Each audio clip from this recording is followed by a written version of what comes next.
Hello hey guys, welcome back. आज के newspaper की जो डिस्कशन है उसको स्टार्ट करते हैं। और बिफोर स्टार्टिंग द डिस्कशन, यहाँ पे क्वेश्चन है, आपने इस क्वेश्चन का आंसर देने की कोशिश करनी है और आपको पता होना चाहिए इस चीज़ के बारे में। It is said that capital punishment provides neither justice nor deterrence against any crime. Do you agree? Justify your answer. 250 words में इसको हमने लिखना है। इसका जो आंसर है, आपको एक प्रॉपर फ्रेमवर्क है जो वो मिल जाएगा आज ही के न्यूज़पेपर में। आपने पूरा न्यूज़पेपर देखना है और इसका प्रॉपर आंसर आपको मिलेगा और आप आंसर लिख के भेज सकते हो हमारे टेलीग्राम चैनल पे, टेलीग्राम आईडी पे। और मोर ओवर, अगर आपने टेलीग्राम पे नहीं भी भेजना, आप अपना टाइप करो एक अच्छे वे से, ठीक है, टाइप करके कमेंट सेक्शन में डालो, उसको एवेल्यूएट करके हम आपको कमेंट सेक्शन में बता देंगे। चलिए starting with the first news. GST collection jumped 44% to almost rupees 1.41 lakh crore in May. ठीक है, तो यहाँ पे this is only the fourth time कि जो इतनी ज़्यादा कलेक्शन है वो हो पाई है। अदरवाइज जो जीएसटी की कलेक्शन है वो ज़्यादा कभी भी हो नहीं पाई जब से जीएसटी कलेक्शन आया है। ठीक है, जब से जीएसटी आया है मतलब उस टाइम के आज तक फोर्थ टाइम ये इतनी कलेक्शन हो पाई है, अदरवाइज नहीं हो पाई। उसका रीज़न क्या है कि जो लोग हैं वो जीएसटी को चोरी कर लेते हैं। ठीक है जी, और इसमें थोड़ी बहुत जो हेल्प की है वो ई वे बिल ने की है। अगर कोई लोकल गाड़ियाँ कुछ इधर उधर सामान लेकर जा रही हैं, बहुत ज़्यादा इतना ज़्यादा चेक तो हम रख भी नहीं सकते, तो इस वजह से यहाँ पे क्या देखने को मिलता है कि जो जीएसटी है वो लोग क्या करते हैं, मतलब एक तरह से कि अपना चोरी कर लेते हैं। ठीक है जी, तो ये जो जीएसटी है, लेकिन अब ये हमें देखने को मिल रहा है कि इतना ज़्यादा जो कलेक्शन है वो हुई है। कल हमने एक टॉपिक डिस्कस किया था जिसका नाम था GST compensation cess. I hope आपको याद होएगा। आपने कमेंट सेक्शन में एक आंसर बताना है कि जो जीएसटी कंपनसेशन सेस है उसका जो पैसा है वो कहाँ से आता है, वो कहाँ से आता है। ठीक है जी, ये चीज़ आपने बतानी है। और मतलब कि जीएसटी कंपनसेशन जो सेस है वो कौन कौन सी गुड्स पे लगाया हुआ है गवर्नमेंट ऑफ इंडिया ने, ताकि वो सेस को इकट्ठा कर सके और जो स्टेट गवर्नमेंट्स है उनको एक पैसे प्रोवाइड कर सके। चलिए नंबर 2, यहाँ पे जो न्यूज़ है this is related to again GS2 and GS3 ED summon Sonia Rahul for questioning. देखिए ये तो समन किया है वो अलग न्यूज़ होगी, एक बड़ी मतलब आप देखो फ्रंट पेज पे न्यूज़ आई है तो न्यूज़ तो बड़ी है, लेकिन हमें ईडी के बारे में पता होना चाहिए। इन्फोर्समेंट डायरेक्टोरेट, ईडी को मैं पिछले दिनों में 2 से 3 बार डिस्कस कर चुका हूं और आपने कमेंट सेक्शन में ये बताना है ईडी के बारे में। आपने कमेंट सेक्शन में ईडी के बारे में ये बताना है अगर बताना चाहते हो। मुझे लगता है कि अगर आप सुन रहे हो इस चीज़ को तो मतलब अगर कमेंट सेक्शन में बताओगे तो मे बी वो आपके लिए रिवीजन हो जाएगी और वो दिमाग में रहेगा बाद में, है ना। तो ईडी जो है आपने ये बताना है कौन से मेन 4 लॉज हैं जिनके अंडर वो काम करती है। ठीक है जी, मतलब जिनसे उसको पावर मिलती है और वो काम करती है। ईडी 4 लॉज मैंने आपको कल परसों पता नहीं कब बताया है, 2-3 बार इसको ईडी को बताया है। चलिए नेक्स्ट न्यूज़ के बारे में बात करेंगे। नेक्स्ट न्यूज़ है रिगार्डिंग के एडिटोरियल। देखिए सबसे पहला जो एडिटोरियल है वो जीडीपी और जीवीए को लेकर है, हमने ये कल न्यूज़ डिस्कस की थी। फिर नंबर 2 यहाँ पे आता है कि जो वो तारा एयरलाइंस है ना, वो गिर गया था उस टाइम पे, वो क्रैश हो गया, उसके बारे में है, which is not very important for us. The important is ASHA workers. ठीक है, a case for community oriented health services, बहुत ही इंपॉर्टेंट आर्टिकल है। This article is related to GS2 GS3 health से रिलेटेड आएगा, ये आपका GS1 से रिलेटेड है, किस तरह से सोसाइटी को सर्व किया जा रहा है इनके द्वारा। तो देखते हैं इसके लिए क्या न्यूज़ और क्यों ये न्यूज़ में आया। नंबर 1 यहाँ पे हमें क्या पता होना चाहिए, इंट्रोडक्शन में लिखा हुआ है कि जो आशा वर्कर्स हैं यहाँ पे वॉलंटियर्स, उनको एक बहुत बड़ा बिगेस्ट इंटरनेशनल रिकग्नाइजेशन मिली है। किसने दी है? WHO ने। और WHO का ग्लोबल हेल्थ लीडर अवार्ड चल रहा है 2022 का। उन्होंने बोला कि Asha's were among the 6 awardees announced by the 75th world health assembly in the Geneva. मतलब इनका जो काम था ड्यूरिंग द कोविड-19 पैंडेमिक, उसको देखते हुए इनको ये अवार्ड मतलब एक रिकग्नाइजेशन दी गई है। ये बहुत बड़ी बात है। ये WHO का जो अवार्ड है is in recognition by the work done by the Asha volunteer during the covid pandemic. जैसे मैंने आपको बताया, जो आशा वर्कर्स हैं वो काम करते हैं, initially primary health care services के लिए बनाया गया था। Maternal and child health including immunisation हो गया, ट्रीटमेंट फॉर हाइपरटेंशन हो गया, डायबिटीज़, ट्यूबरकुलोसिस। ये बोथ रूरल और अर्बन पॉपुलेशन को सर्व करने के लिए जो आशा वर्कर्स हैं उनका जो डिज़ाइन है वो किया गया। ठीक है जी, आशा प्रोग्राम का जो इंडिया है उसने आशा प्रोग्राम लॉन्च किया 2005-06 में। पहले ये पार्ट था नेशनल रूरल हेल्थ मिशन का। तो अगर रूरल हेल्थ मिशन का पार्ट था तो सिर्फ और सिर्फ ये रूरल एरियाज़ को ही क्या करते थे, सर्व करते थे। लेकिन 2013 में हमने एक्सटेंड किया, ये अर्बन एरियाज़ को भी सर्व करना स्टार्ट किया इन्होंने। Each of these women-only volunteers work with a population of nearly 1,000 people in rural area and 2,000 people in urban area with flexibility for local adjustment। ठीक है जी, ये पार्ट आपने याद रखना है। नंबर 2, आशा प्रोग्राम जो हमने बनाया वो हमने इंस्पिरेशन ली फ्रॉम द 2 पास्ट इनिशिएटिव। पहला तो चीज़ थी one from the late 1970s and the other early 2000। In 1975 जो WHO है उसने एक टाइटल बनाया हेल्थ बाय द पीपल। तो 1978 में एक इंटरनेशनल कॉन्फ्रेंस हुई, कहाँ पे, प्राइमरी हेल्थ केयर अल्मा आटा, जो कि कजाकिस्तान में है, पहले यूएसएसआर का पार्ट था।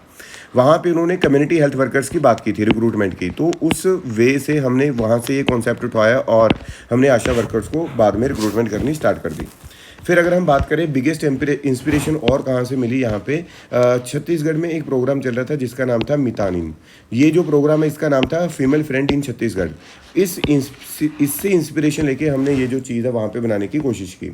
अब ये तो हो गई कि किस तरह से वो काम करते हैं। अब अगर हम बात करें कि आशा सिलेक्शन बहुत ज़्यादा, आशा प्रोग्राम अच्छा क्यों है या फिर बहुत अच्छे वे से काम क्यों कर रहा है, पहली चीज़ तो जो लोकल स्टेक होल्डर्स है, मतलब विलेज स्टेक होल्डर्स है, उनकी जो पार्टनरशिप है वो रहती है। टू, जो सेम विलेज है वहीं से वो आशा वर्कर्स वहीं से आते हैं, ठीक है जी, मतलब वो फेमिलियरिटी रहेगी, बेटर कम्युनिटी कनेक्ट रहेगा।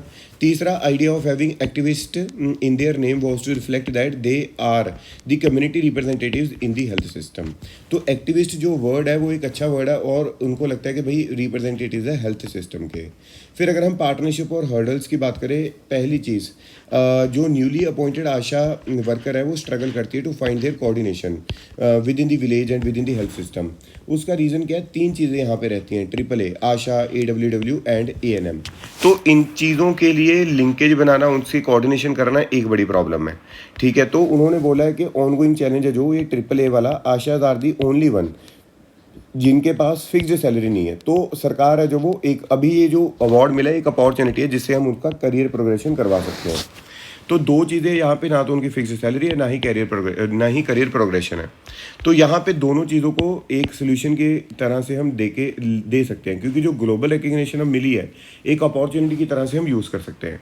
तो अगर हम यहाँ पे बात करें कि पहली चीज़, जो Indian states need to develop a mechanism for higher remuneration for ASHAs, एक काम ये करना चाहिए इनके लिए।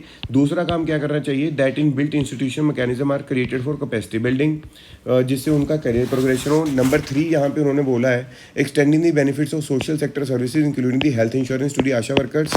फिर नंबर 4 यहाँ पे बोला जा रहा है कि benefited from many internal and regular reviews by the government and independent or external review of the program need to be given urgent and priority consideration।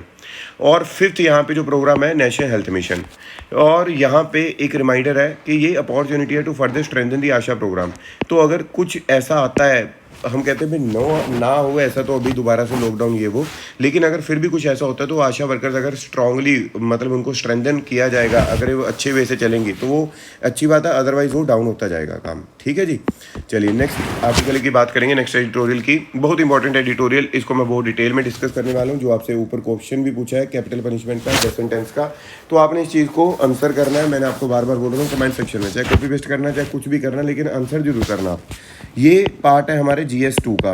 जब तक अगर क्वेश्चन का आंसर नहीं करोगे आप, ना तो पढ़ोगे और ना अपने माइंड में जाएगा, ठीक है। तो देखिएगा यहाँ पे पहली चीज़ जो हमें यहाँ पे पता लगती है, डेथ पेनल्टी है क्या। देखिए पहली चीज़ कैपिटल पनिशमेंट, जिसको हम डेथ पेनल्टी भी बोलते हैं, इज एक एग्जीक्यूशन है ऑफ एन ऑफेंडर।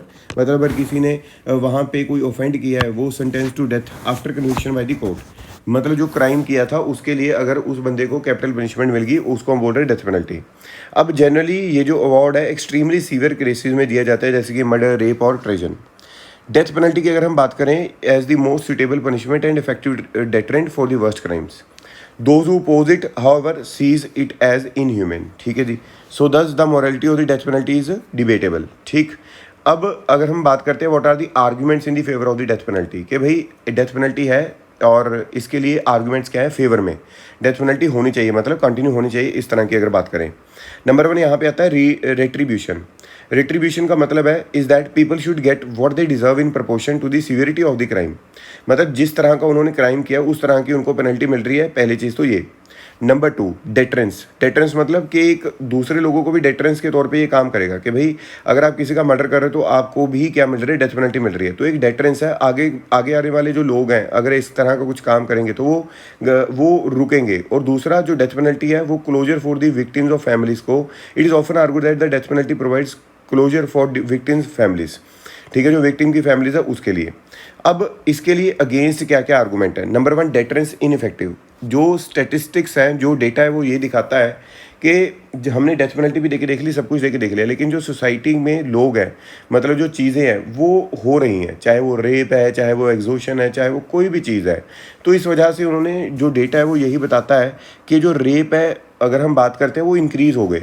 चाहे उनको पता है खुद को कि भाई डेथ पेनल्टी हो सकती है, कई बार जो चीज़ें हैं वो इस तरह से भी की जाती है कि भाई ख़त्म हो जाए ये चीज़, लेकिन फिर भी वो चीज़ हो रही है, तो इसका मतलब क्या है कि जो डेटरेंस है वो इनफेक्टिव है थोड़ी।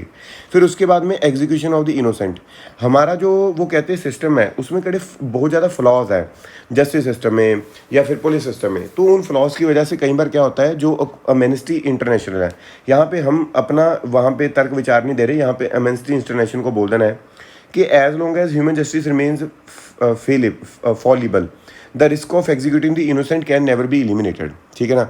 तो इस वजह से एक चीज़ आती है कि भाई इनोसेंट को एग्जीक्यूशन होना वो भी एक गलत चीज़ हो जाएगी। और जो death has been abolished as a form of punishment in most of the developed countries, जितनी भी डेवलप्ड कंट्रीज हैं उनमें से जो डेथ वाली चीज़ है उसको अबॉलिश कर दिया गया है। अब अगर हम लास्ट चीज़ की यहाँ पे बात करते हैं, नो रिहेबिलिटेशन, मतलब जो कैपिटल पनिशमेंट है does not rehabilitate the prisoners and return them to society.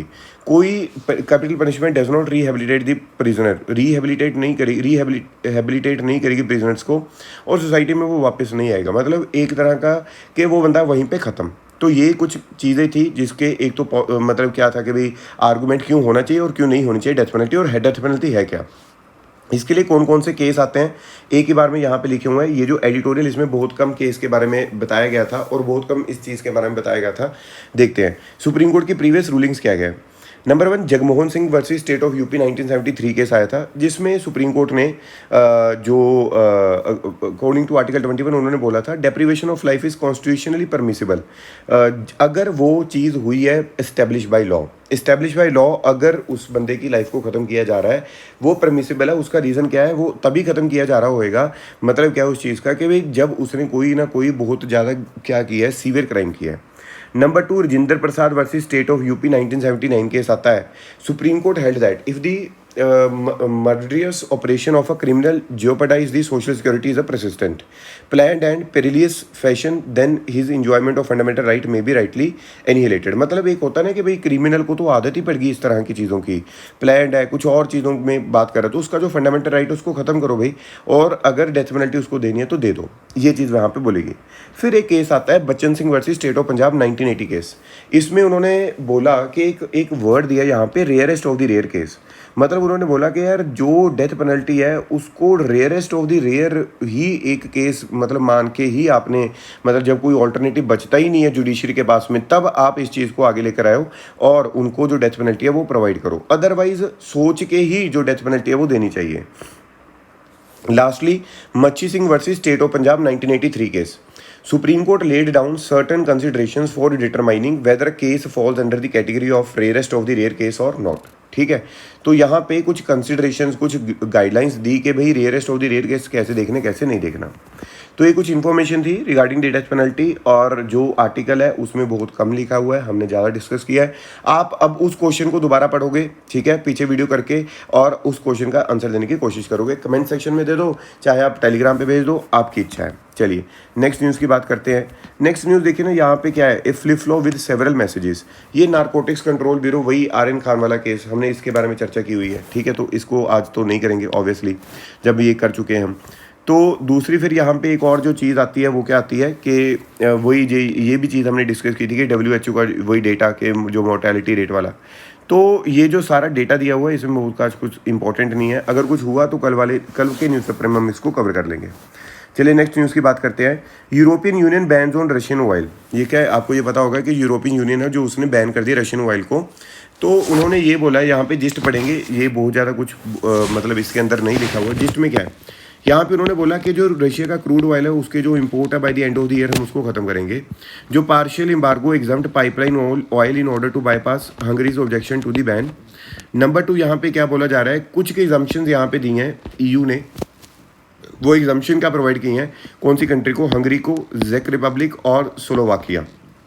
Reason क्या है, ये लैंडलॉक्ड कंट्रीज़ हैं और इनको मतलब ये बहुत ही ज़्यादा हैविली डिपेंडेंट है रशियन किस पे, पाइपलाइन पे। ये किया क्यों जा रहा है, क्योंकि जो रशिया है वो डिपेंडेंट है क्रूड ऑयल को भेजने में या फिर नेचुरल गैस को, तो उसको रोक के मे बी वो जो रशिया है वो उसको वीक करना चाह रहे हैं। यहाँ पे रशिया ने भी साथ के साथ में एक चाल चल दी और उसने जो कार्गो था उसको क्या कर दिया, $30 और $235 पर बैरल क्या कर दिया, सस्ता कर दिया। तो जो क्रूड था उसको सस्ता कर दिया। अब जो India has found it convenient to make the most of the cheap Russian crude, ठीक है ना। तो यहाँ पे जो प्राइवेट रिफाइनरीज है हमारी इंडिया की, वो इसको बाय करेंगी। Understanding gun control legislation of different countries क्या है कि यहाँ पे हमें ये देखने को मिलता है कि किस तरह से जो डिफरेंट कंट्रीज़ है उसमें कौन कौन से लॉज हैं गन कंट्रोल को लेकर, ठीक है। मतलब जो बेसिकली केस यहाँ पे देखने को मिले कि गन कल्चर किस तरह से प्रमोट हो रहा है या फिर गन किन किन लोगों के पास आ रही हैं जिससे लोगों का ब्रूटल मर्डर हो रहा है और वो भी डे लाइट में, ठीक है। तो उससे हम देखते हैं यूएसए में, देखिए जो second amendment of the US constitution which state that right of the people to keep and bear arms, ठीक है, bear arms shall not be infringed is often attributed as the root cause of all firearm related violence. जो article second amendment है USA का, वो तो कहता है कि भाई लोगों के पास गन होनी चाहिए। मतलब क्या है कि भाई उनका राइट है कि अपनी सेल्फ डिफेंस के लिए उनके पास होनी चाहिए। लेकिन इसी वजह से कहते देखा जाता है जितनी भी ब्रूटल वहाँ पे वायलेंस होती हैं वो किस चीज़ का रीज़न है, इसी चीज़ का रीज़न है। नंबर 2, अगर हम कनाडा में बात करें, अभी रिसेंटली क्या हुआ है कनाडा में कि मे भी इस केस को देखते हुए जो हमारे यहाँ पे पंजाब में एक सिंगर के साथ में हुआ, उस केस को देखते हुए कनाडा ने क्या किया कि लेजिस्लेशन इंट्रोड्यूस किया है जिसकी वजह से जो हैंड गन्स है उसको क्या किया है वहाँ पे बैन कर दिया। Preventing sale, purchase and transfer and import of the hand guns into the Canada, ठीक है। तो processing a fully automatic weapon unless registered before 1978 is illegal in Canada. फिर अगर हम जापान की बात करते हैं, यहाँ पे बहुत मुश्किल प्रोसीजर है अगर किसी ने गन को लेना है। लिस्ट ऑफ डॉक्यूमेंट्स देने पड़ेंगे, बहुत कुछ चीज़ें करनी पड़ती हैं जापान में, तभी यहाँ पे मिलता है, अदरवाइज़ नहीं मिलेगा। न्यूजीलैंड में अगर हम बात करते हैं, जो क्रिस्ट चर्च, वहाँ पे बहुत ज़्यादा मास शूटिंग हुई थी, उसके बाद में जो फायर आर्म्स का लाइसेंस है उसको लेना बहुत ज़्यादा क्या हो जाएगा, मुश्किल हो जाता है, ठीक है। और अगर हम इंडिया की भी बात करें, इंडिया का जो गन लाइसेंस है वो 21 एटलीस्ट 21 ईयर्स के आप होने चाहिए और कभी भी कन्विक्टेड नहीं होने चाहिए, अनसाउंड माइंड नहीं होना चाहिए आपका, थ्रेट टू पब्लिक सेफ्टी नहीं होनी चाहिए और पीस को मेंटेन करना है अपने। और फिर जब ये चीज़ हो जाती है तो जो upon receiving an application the licensing authority that is home ministry ask the office in charge of the nearest police station to submit a report about the applicant after thorough vetting. The Arms Act amended in 2019 reduces the number of firearms that an individual can procure from 3 to 2। ये चीज़ें तो हुई हैं, लेकिन जो illegal weapons लोग यहाँ पे लेकर घूम रहे हैं उस चीज़ की वजह से जो सोशल हार्मनी है वो बिगड़ रही है, ठीक है। नेक्स्ट न्यूज़ की बात करते हैं। जो नेक्स्ट न्यूज़ है इज़ अबाउट जो हमने कल डिस्कस किया, Indus water treaty. Not only we have discuss Indus water treaty, मैंने आपको जो इंडस रिवर सिस्टम है वो भी बताया, ठीक है। तो यहाँ पे वही सेम चीज़ जो हमने कल डिस्कस किया कि भाई 5 रिवर्स थी, ठीक है जी, जिसमें से कुछ के रिवर्स वहाँ पे ऊपर वाली जगहों पे दे दी, ठीक है जी। ये जो चीज़ है वहाँ पे ये बोली जा रही है। तो यहाँ पे उन्होंने बोला कि अगर हम बात करते हैं कि जो वेस्टर्न रिवर्स थी वो पाकिस्तान की तरफ चली गई और जो ईस्टर्न रिवर्स थी वो हमारी तरफ आ गई।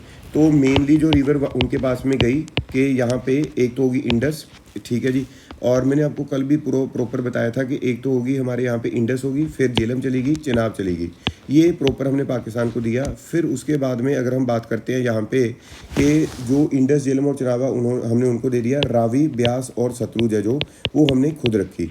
तो ये जो चीज़ है, लेकिन इसका मतलब ये नहीं कि हम इस पर कोई काम नहीं कर सकते, हम इस पर रन ऑफ द रिवर जो प्रोजेक्ट है वो लगा सकते हैं, ठीक है। चलिए नेक्स्ट न्यूज़ की तरफ बढ़ते हैं। Today marks the 8th anniversary of the Telangana formation day, ठीक है। चलो नेक्स्ट न्यूज़ की तरफ बढ़ेंगे। नेक्स्ट न्यूज़ है about the centre notifies appointment of 8 new high court जजेस। ये GS2 का पार्ट है हमारा। यहाँ पे देखते हैं इसके बारे में हमें क्या क्या पता होना चाहिए। देखिए सबसे पहली चीज़, अपॉइंटमेंट ऑफ हाई कोर्ट जजेस।